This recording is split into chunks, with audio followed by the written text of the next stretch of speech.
Good afternoon. Before we start, we got a very special clip for you this week. Nat was in Harlem Week, up in Harlem, and he got a group from the 70s that we grew up with called Blue Magic. We have a great show for you. My name is Greg Lassiter. This is 30 Frames a Second. Don't go anywhere.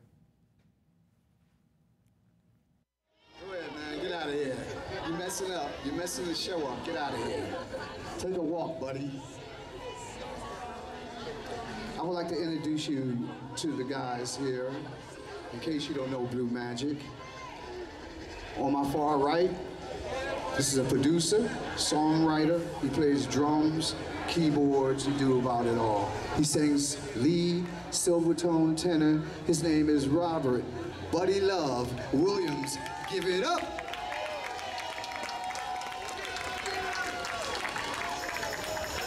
This next gentleman over here from Washington, D.C., he's our spiritual advisor. He sings first, second, baritone. He's just a heck of a guy, you know? His name is Fernando Maurice Key. We call him Big Mo. Give it up. There's one other thing that Big Mo does, and he's the clothes designer. Okay, so we're trying to say I missed something. This brother over here, we've been together since 3rd grade. He's an original member. He helped start this group. He sings baritone, and he sings second tenor. He's a good brother. He's my brother, and he sings first also. Okay, get out of my ear. Okay. See, I forgot your name. He's an original member. Give it up for Window James Sawyer. Thank you. And he's right. This guy here, him and I started out, I think we were 8 years old. That's the first time we met. And we've been together ever since. You know how many years that is? That's a long time. To be looking at the same person all the time. But that's my brother. We are the best of friends. He's my co-worker. He's the choreographer for the group. All those steps came from him. He taught us in the beginning. He was the one who showed us all the steps that we did. Ladies and gentlemen, put your hands together for my best friend, my co-worker, Mr. Keith Beaton.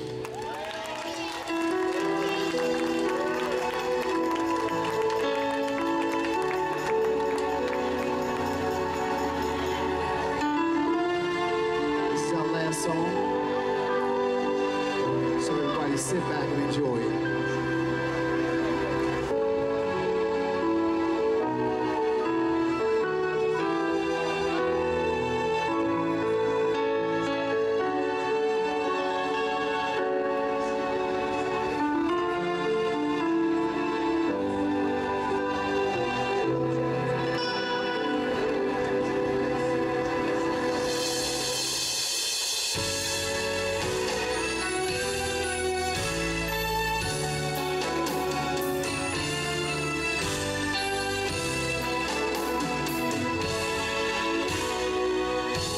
The very first time I looked at you, since the day, that's all I can do.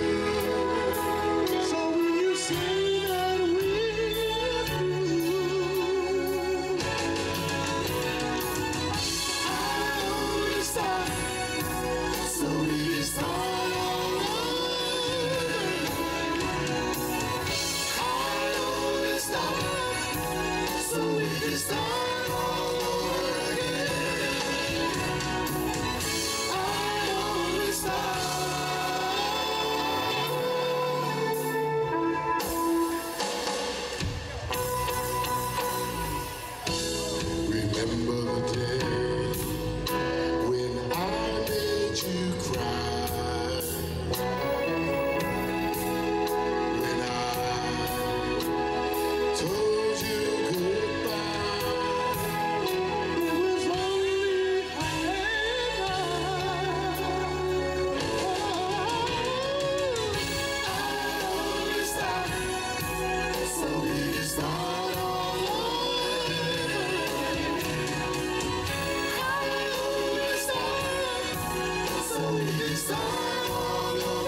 can start all over again.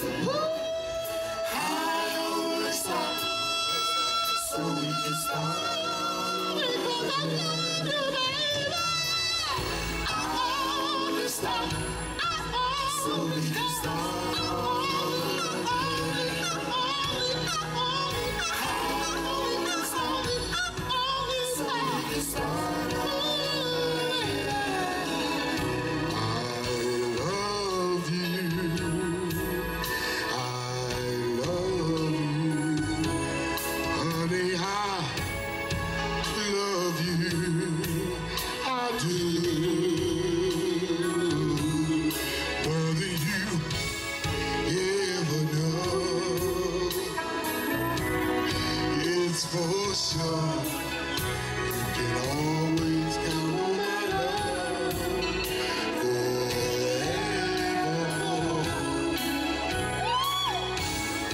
I need you.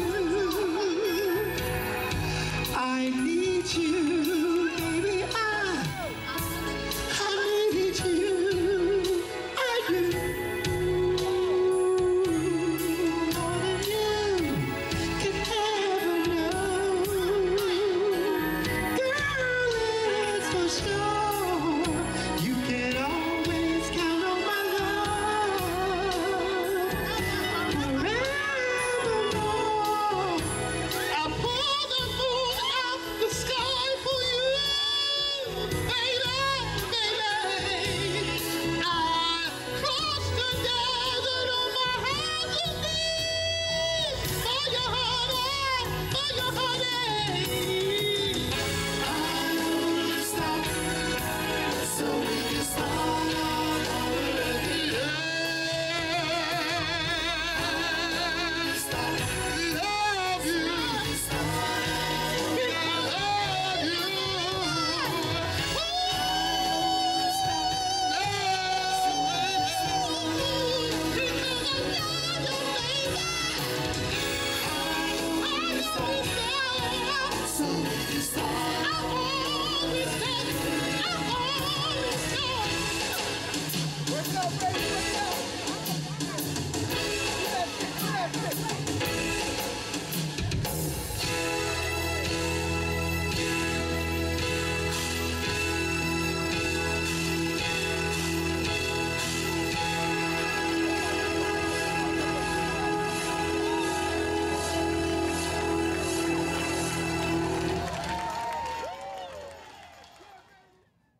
Wow. That was the Blue Magic. What an incredible group. But we'll get back to you in a second. We have an incredible show for you. We're going to talk about a few things. We're going to have a brief call-in. Brief caller, his name is Scott Newman. He's going to call in a few minutes, and we're going to talk about, actually not, he's the first African-American Donald Trump supporter that I know. I actually don't know him. I just know him through social media. But it'll be interesting to see what he has to say. So we might have a roll-in clip. We may not. But don't go anywhere. We'll be right back. And this is 30 frames a second.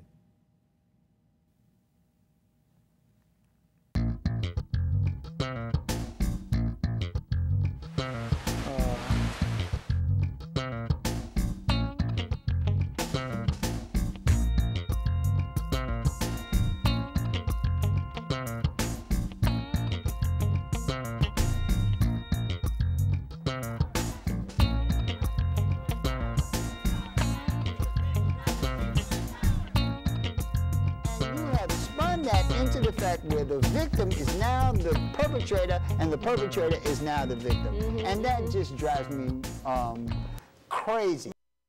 Welcome back. Again, my name is Greg Glassett. I'm here with the creator, the man himself, the director, Nat Wood. Nat, welcome to your show. Ah, thank you, brother. Okay, before we go on, I have to say, that was the most incredible, it wasn't even planned. No, it wasn't. Footage of Blue Magic. Yeah, oh my God. It was beautiful. Right. Blue Magic is one of the groups. Nat and I are old school. Nat's a little older than I am, but, but we're old school, and He's we grew. dirt. I'm the thing that's older. But we grew up to stuff Right, that's real right, music. right, Blue right, Magic, right. Blue Magic. I have to say, my brother, Right. that was an incredible, off the cuff Right, shot. right, And I right. want to tell you guys before we go any further, Nat Wood is probably one of the best directors, if not the best director, producer, cameraman that I know. I've seen Nat stand. You talk about tripod, we should call him Tripod Nat. I remember Nat standing like this, holding a camera for about an hour and didn't move. He didn't even shake. I'm shaking, just holding myself right now. See, you know what I mean? You shake every time you hold yourself. I shake. That came out wrong. That came out wrong. But okay, Nat, here's the deal. Before, we got a lot of stuff to talk about. Yeah, We got yeah. about 3 minutes before this guy calls. As you guys know, we're going to briefly talk about Donald Trump supporters. Donald Trump, I've never, as you guys follow the presidential election, Donald Trump has said some outlandish things recently. Recently. No, you lying on Donald. Donald said that 58% of the black voters, 58% of the population was unemployed. Yeah. We had no jobs. We had no hope. And that we should vote for him because what do we have to nothing lose? Right, right. Is he really that simple? Is he really that stupid? I don't like using the S word. I don't like saying stupid. But is he really that insane, Nat? This is a good election. This is a good election. Donald Trump is something that I have never, ever seen before in politics.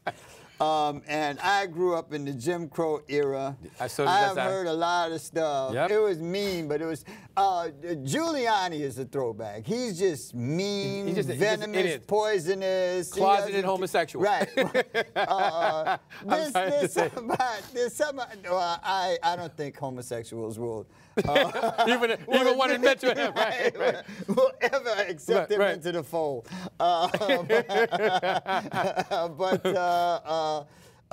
Donald Trump says stuff that kind of makes you laugh. It's like. But you ever met somebody, Nat, that you just want to every time he speaks, don't say me, but every time he speaks, you just want to punch him out. And Donald Trump has that kind of je ne sais quoi about himself. He makes me laugh. But He's see, just so stupid. You know what I think? I think this is what I really believe. And you heard it here first. Well, maybe second, okay? And his supporters are just as stupid as he is. They're worse. You know, right, they're worse. Right. They're poor. Right. They're It's rich. like hillbilly hand fishing comes to Washington. I think this. I think Bill Clinton and Donald Trump had a drunken bet that he could get in and destroy the Republican Party and actually be nominated for the Republican side. Well, it's funny because Donald Trump is the one who's from New York, but he's the only, he's more redneck than Barefoot Bill. Right, That's exactly right. I mean, at least Bill put on shoes. Yeah, for a day. But you know what? But I look at him, I'm like, do you really believe he believes some of the stuff that comes out of his mouth? I don't think he listens to it. I don't think it goes. I don't think it goes back into his ears. So because if he heard it, if he heard someone, he started laughing y'all not gonna like what we do after. When we've been doing this for years, and we know this is live. Very seldom I go back and watch our shows. Yeah. Because we don't say stupid crap. No. For the most part, right? But one of us. Okay, all right. I say, but you think being a presidential candidate, he's off script. He doesn't follow the script, and did you think a man who calls himself smart, just because you have a lot of money, doesn't necessarily mean you're smart? He hears voices. It's a different script. He hears voices, and the voices speak to him. Okay, speaking of voices. Yeah. Okay, Scott, welcome to 30 Frames a Second. How are you, my friend? I'm good, man. As long as I'm above the soil today. Right. I'm always having a blessed day, brother. What's going on? I hear you already raring to go. Oh, I'm always ready to go, Scott. Guys, can you turn them up just a little bit out here? Yeah, a little volume. A little bit. Hey, now, Scott. Yes, sir. You're one. Guys, turn them up just a little bit, because Scott, there's nothing to do with you as audio. Scott, you're the first African American Donald Trump supporter that I've met. Well, no. Actually, Ben Carson. Ben Carson. But he don't remember. But Ben Carson remembered that he ran for president. Scott, explain to us. First of all, you and I had a banter back and forth on social media about that you don't think Donald Trump's a racist. That's correct. Okay. First, can I first, because you're, Go ahead, continue. Let me first speak for myself. Okay. You said, which was an erroneous comment, that I was a supporter of Donald Trump. I've never said that. Yeah, you're right. You're correct. I apologize for that. I've been an independent for over 20 years. Like, yeah, I have given up the Democratic plantation years ago after it's been exposed.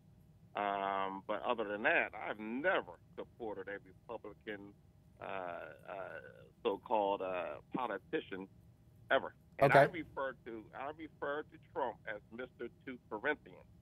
I think I'm not supporting him for other reasons other than whether he's a racist or not. So let me just start off by saying, when we start to call people, we love to call somebody a racist when they don't agree with our agenda as well. So I'll tell you right now, Hillary Clinton and Bill Clinton, not only do they speak racist issues and from their heart of racism, their policies. Did you just get through saying their policies? Let me finish. Okay, go ahead. I'm sorry.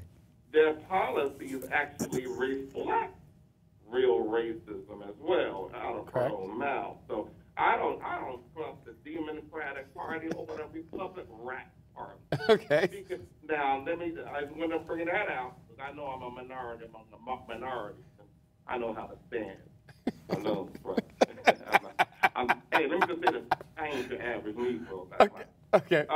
Let me just say also that when we call somebody a racist, and I have no problem with referring to somebody who's a racist who is a racist. I'm in Florida right now, living in Orlando. I'm from Philly. Right. Go Eagles, go Eagles. No, I'm sorry. So when somebody calls somebody a racist, I believe we should have some sort of concrete evidence. Because I don't want to, just because somebody says they want to build a wall to protect American interests, because we should not have open borders, doesn't necessarily equate to somebody being a racist. Just because we have a brilliant neurosurgeon who came up from the hood from a single black mother who worked hard to get where he was. He is a top neuro. I heard somebody made a crack, That was me. That was me. That's amazing. My son had cancer. Yeah. 9 years old. He had a tumor on his spinal cord. Yeah. And he had 2 days if we didn't get him to the hospital, or his spinal cord would have snapped. And he would have been either paralyzed or dead instantly. It was a Christian neurosurgeon who saved my son's life. That's what we have met Dr. Ben Carson, my son, my wife, not wifey, by the way, I said wife, and my son, daughter, and dog, and it's a black dog, by the way, just in case anybody's asking, wondering. I'm a black man. But we met Dr. Ben Carson locally when he came here, and he is a brilliant man. But because he doesn't agree with the rest of the failed matrix Democratic Party that has been controlling Negroes for the last 50 years in a failed construct, he is all of a sudden a sellout. But okay, the real racists are the ones who have created the inner cities, that created the anarchy, that created the policies that have created the destruction of the black family since 1975. The black family's been, well, we know what it is. Well, I'm in the hood right now. All right, hold up, Scott, hold on a second. Hold up, because Yeah, no. We'll let you continue. Hold on, though. Don't go anywhere. Yeah, don't go anywhere. Stay on the line. Stay on the line. I just want to slow you down because you said a bunch of stuff. Okay. And we got to dissect some of that stuff. First of all, my birth certificate doesn't say Democrat or Republican. Right. It says, well, I'm old, so it says Negro. I am not here to convince you to vote Democrat or Republican. I'm also not here talking, the point is not whether or not Dr. Ben Carson is a brilliant surgeon. We love Dr. Ben Carson. We just say he's a goofy presidential candidate, and even and wait a minute, hold up. I'll let you speak. Okay. I'll let you get your butt in.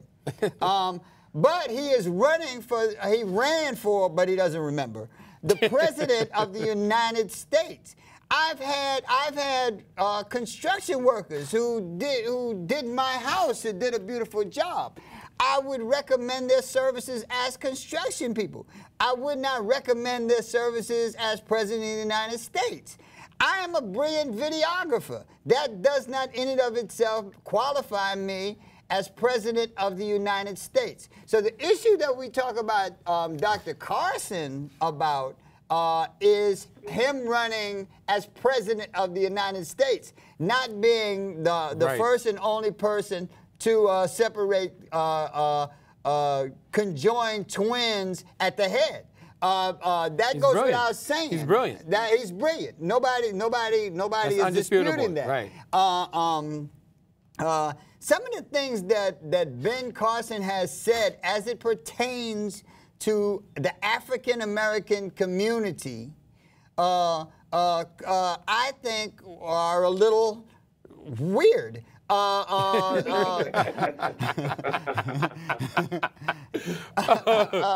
he's no longer running for president. So no evidence.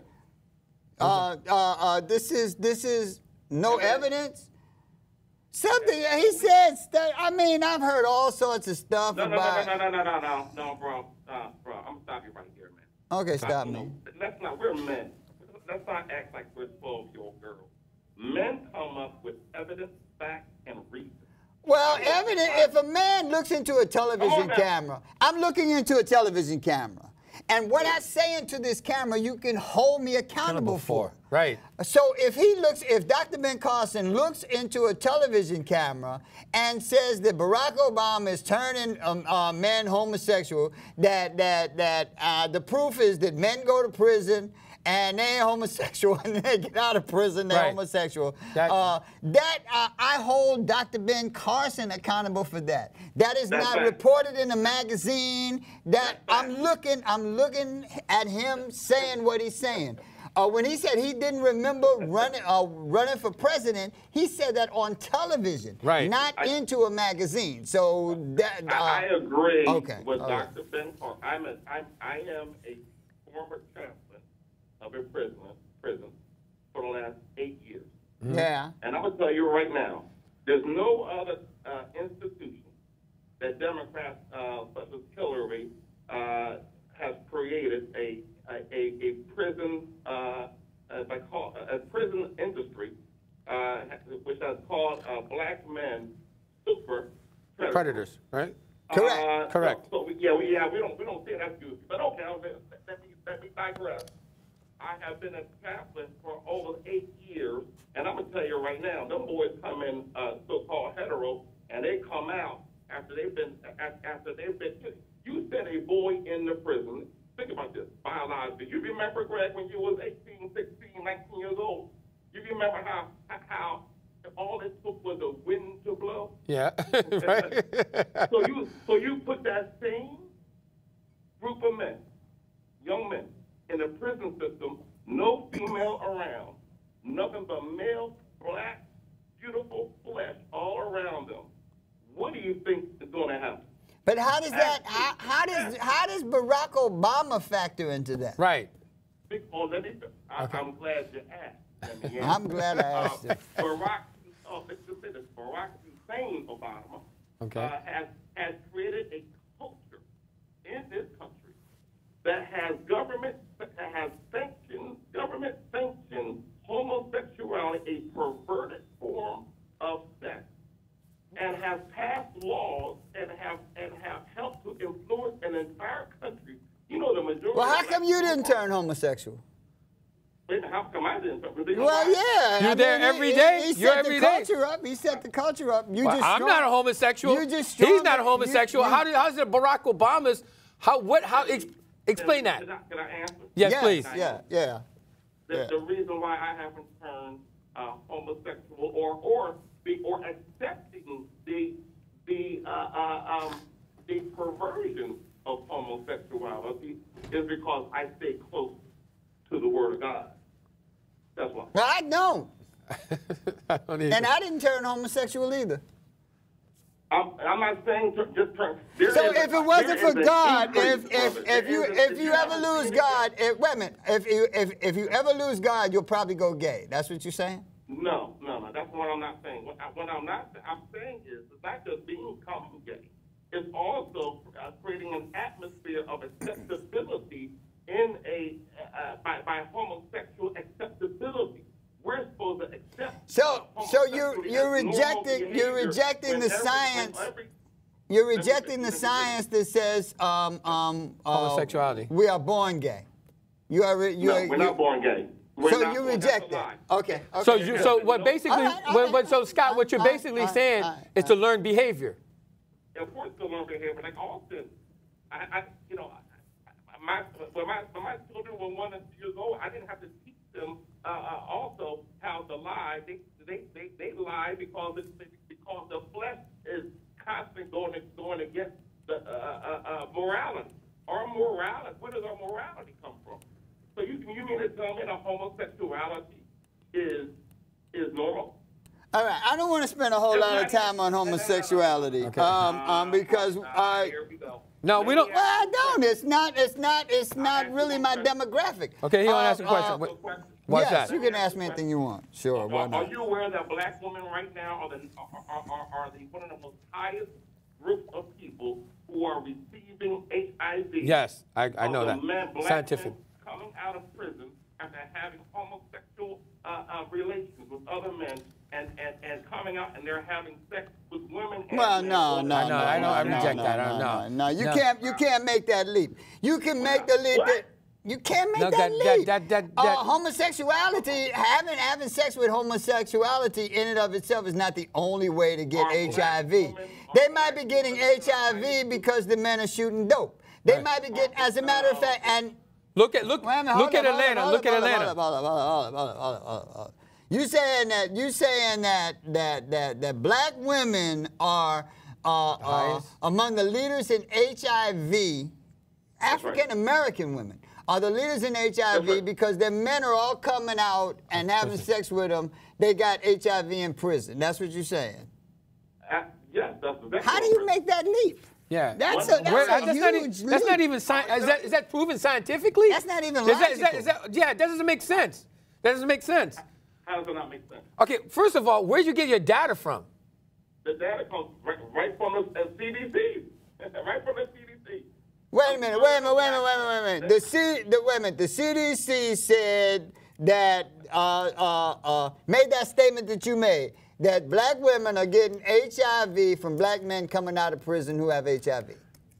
One of the areas that they have found was that because 1/3 of black men have been in the penalized system, are coming out having sex with not only other black women but also other black males. Also, with the continuous occurrence of the fatherless homes that nobody talks about, and with the Democrats have created, by the way. And the Democrats created fatherless homes. Yes, they have. With the policies of an entitlement policy. Before, when I grew up, Brother Grant, when you grew up, how many fathers were in the home, let's say, between 65 and 85? Almost none. Were 80. Well, I can't. Yeah, No, I grew up in a. I grew up. no. My father was. I grew up with a two-parent household, and that was. Yeah, Scott. I might be. I'm 55, so I don't know how old you are.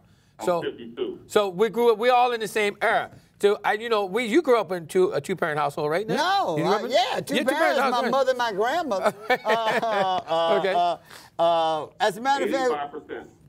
no, it wasn't 85% in my community. Look it up. All right.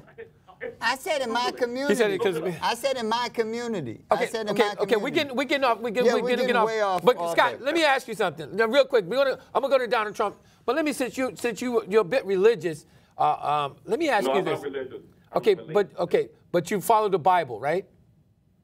Yes, I do. Okay. So let me ask you something. If the master, and he's a Christian, prays to God, and the slave prays to the same God, who's right? That doesn't make sense. Yeah, You mean master. Okay, in the slavery days, if you subscribe to this God and the Bible, and you subscribe to Christianity, let's say you subscribe to Christianity. When there were slaves, and there were masters and slaves, all right? The masters supposed to call themselves Christians, and the slaves called themselves Christians. But they're already a false pretense. Okay, why is that a process? You're already. This is amazing. With a false pretense. Okay, how is that a okay? But you're saying. Okay, please do. Just because somebody says they're a Christian doesn't mean fact that they're a Christian. Okay, What means they're a Christian? What constitutes them a Christian then? A Christian is one who follows the scriptures. A Christian is one. No, you're wrong. Excuse me. Excuse me, you're wrong. I'm not. How about? Are you a Christian? I'm not even going to get into that. Okay, well, but by definition, according to the English language, a Christian is a follower of Christ. Not right. Scripture. A Christ. scripturist is a follower of Scripture. However, John chapter 1 states clearly that the Word came into flesh, which means the Bible actually, Jesus Christ came in the form of a man who was 100% man, 100% God. The Word of God is living; it's not a regular book. So the whole. All of these things are assumptions on your part. I'm talking English, the English language. You want to get clarity, or you? Yeah. Well, accuracy. I want to get accuracy. Let me educate you first. You're making stuff up. Think about this. Think about this for a second. Do you really think I'm stupid that I will follow some white redneck religion? None of that had anything to do with what I asked. Okay. But you're not saying nothing. First of all, Christianity predated the mid-Atlantic slave trade. Christianity has been in Africa since the beginning of Christianity. The first churches that you will find Ethiopia. on earth In Ethiopia. is in Ethiopia. Correct, what I know. Are you talking about? I didn't get my religion or my faith from a white man. We're not talking about your faith, and I'm not talking about religion. I'm not even talking about what you practice. I'm talking about the word Christianity stems from the word Christ. So if a person says he's a follower of Christ, by definition, but we got a couple of calls. Let me get a couple of calls. Hold on a second. Okay. And there's a whole lot of stuff I wanted to talk about, but we got lost in the sauce somewhere. Caller, welcome to 30 frames. 30 frames a second. I'm sorry. But Blue Magic was good. Welcome to 30 frames. Gentlemen. Good afternoon, brother. How are you? All right. First of all, Nat Wood, thank you very much for that Blue Magic. You're welcome, brother. Listen, man, I have that first CD where most of their hits were on, like Sideshow, right. Just Don't Want to Be Lonely, Spell. Oh, man, that was, most of us had children listening to Blue Magic. So thank you very much. No, my pleasure. Now, getting back to this brother here that's on here. First of all, voting for Donald Trump, you have to think of it like this. Would you get on a plane with a pilot that's never flown before? Nope, because I'm a pilot. No. I know I wouldn't because it might not be my time to go, and I'm going because he's going. Now, Donald Trump had somebody fly that plane for him. Now, if that pilot gets sick and Trump turns around and tells the people, well, I'm going to fly us to Washington, guess how fast all those people are going to get off that plane? Yeah. All right? Ben Carson also said, if Donald Trump is a bad president, it's only going to be for 4 years. Okay? And then, you know, look how he's asking for the black vote in front of white folks. Right. With that green hair that he had last night. And he's got a little minstrel show that he has before the rallies where he has black folks firing up the crowd. Anybody, Ice Cube is walking around here saying that all black people should vote for Donald Trump. I said it before and I'll say it again. He's still smoking weed with Uncle Elroy and the second Friday, and I think he's passed some of this weed to this brother here that y'all are talking to. Thank you very much. Now, hold up, brother. Hold up, brother. He's still watching. He's still watching. He's still watching. All right. Go ahead. Before we take that call, go ahead. He's a regular caller. Right. And he watches us religiously. Right. If that's a good word to use. But he watches us all the time. There's never a time that I have instructed anybody to vote for one person. We don't endorse or anybody. The other. Right. We don't endorse anyone. As a matter of fact, I think the problem that black people have had throughout the world is basically white supremacy. That's correct. That's whether it's the Republican Party, the Democratic Party. Yeah, it doesn't matter. The good old boy network. Right. White supremacy is white supremacy. Correct. On both sides. Correct. Okay. But let me, Scott Newman. We got two more calls. Caller, welcome to 30 Frames. Hello. Hey. Hi, you're on the air. You're on the air. Okay, I'm calling to tell you, I know you're all having fun laughing at Trump, but I want you to go back to 1936. Wow. Adolf Hitler, who was also a fool and a jokester and a this and a that. And he marched into the Reichstag, which was the German Congress, and disbanded it, but he had the army backing him up, and they had no more government, and he was a dictator. Do not laugh this idiot. He is dangerous. We need to get together, all Americans, and see to it that he does not tear this country apart. And also, we have to watch what Bloomberg has done to the voting machines in New York State, because it's always which voters don't pay for backup. So therefore, when you go to vote, you stick around the polls a little while and make sure that your vote is counted and everything is going just right. Because we've had 2 elections stolen from us. Florida, we refuse to look at. But this stops us in the joke. I don't like Hillary, but say the truth. But I will be voting for her because at least she knows we have a constitution and we have a government. And she will obey the laws that that is. And we need to take this very seriously, vote. And that's all I have to say. Okay, thank you. All right, thank you for calling. We got one more call. Caller, welcome to 30 Frames a Second. Hello? Yeah. Hi, yeah, you're on the air. Hotep, how are you? Good. Hotep, how you doing, brother? Good, good. Greg Lassiter, how are you? I'm fabulous, sir. How are you, sir? Good. Greg, I can't wait till you give me a discount on one of those private planes. All right? You know what? I'm waiting. Hey, look, you know what the deal is. You don't even have to get a discount. If you want to go somewhere and we're going, you just sit behind me. How about that? I can't wait, brother. I'm so proud of you. And I want to say Thank you, brother. Thank you very much. I've never heard a brother say something like that. You're amazing. Thank you. I'll be real quick. Okay. For the first caller, I want to say to Scott Newman, he's way off. And I totally, not even respectfully, I just totally disagree with every word that came out of his mouth. Right. He made no damn sense. Anyway, totally period. And I was listening to Dr. Claude Anderson, and Dr. Claude Anderson said, even the only one, he wasn't endorsing Donald Trump, right. But he said Donald Trump was the only one that promised black people, after all these years, promised black people anything. He had a big, major speech last Thursday. I'm sure you've seen it. Right. He was one of the only ones. And I'm not promoting anyone to vote for Donald Trump. Right. But I do say I will never vote for Hillary Clinton. And for the lady who just called, no, I'm not voting for the lesser evil. The thing is, we got to set our own narrative. We do have the leverage. We do. We have the leverage. And once Donald Trump gets in or Hillary Clinton, it's not going to change anything for us either way. But I am voting for Donald Trump. And the reason why is this. It's because he is the game changer. We are the game changer. We are the puppet masters.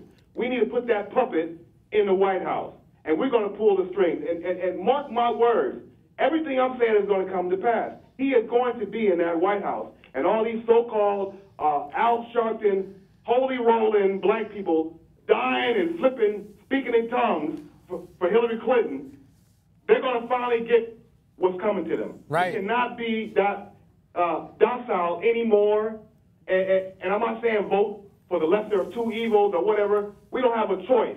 But I'm telling you, he is going to get in there. He's already been picked. He's already. You can already see it. It's written all. It's written everywhere. And you don't see what's going on, then you're a fool. I'm getting on this bandwagon because you know what? All these black people that so-called love Hillary Clinton, you can't get them to vote for nothing. You can't get them to stand up for their own community. But now they want to rally for the Clintons. They want to rally and die. You know what? Mark my words, he will be your next president, and you have to deal with it. And he's going to have a stronger black presence in his administration. Even if I don't care if he's a white supremacist, put that white supremacist in the White House. Long as that white supremacist does his job, I'm cool. We have grown up with these people. And the lady said the government, what did she talk about the government? Oh, Hillary Clinton knows the Constitution. It was derived out of our blood. What is she talking about? Right. We are the puppet masters, Nat. Right? Yep, you're right. Mark my words, he will be your next president. And I know a lot of people don't like to hear, they're fearful. I'm not afraid. Right. I'm not afraid. Right. I'm not afraid. No, I'm not afraid. So, you know, at the end of the day, and my question to you, Greg, and Nat, what is your prediction? What is your prediction? I love you. Okay. Hotep, reinstate all the matters. Be all well. right, Osiris. Sorry, brother. Yeah. I love you, man. I'm glad we started off with Blue Magic. I love you, dude. Okay. Because if I had started off with Kanye. Osiris, I love you, man. I love you. Okay. All right. Okay. We got one more call. We got another call. We got another call. This has been a great show. Caller, welcome to 30 Frames, man. Hey, guys. How you doing? What's up, brother? All right, Mr. Wood, did you have a question for me? I'm kind of quick there. Yes, my question was, and you're a regular caller, do you remember me ever endorsing Hillary as opposed to Donald or Donald as opposed to Hillary? No. I heard what you said was, before we vote for any of these people, we've got to get something in return. That's exactly right. Thank you. We've got to ask these people, if we vote for you, what are you going to do for us? That's exactly right. If these people can't answer that question, they don't deserve your vote. Personally, I would go to the polls and write in Michael Graves for the Veedom Party and keep it moving. All right. Thank you, brother. Thank you, oh, my You're God. welcome. All right. Listen. The second call was Osiris, right? That was Osiris. Hostep. I don't know. That was Hostep, right? Hostep. Yeah, Osiris. No. I don't know who that was. Okay, Osiris? I don't think so. Oh, okay. I don't think so. I don't even know what to say. Our first caller is Scott Newman. Are you still there, Scott? No, Scott's not there. Okay, They cussed him out. Veronica cut him off. Okay. Okay. Well, that's all right. That's all right. But Nat, okay. I did. Okay, all right, okay. Jump on in. Don't be scared. Jump on in. Right. I don't even know about the first caller, Scott Newman. Scott Newman, I wanted Scott to call.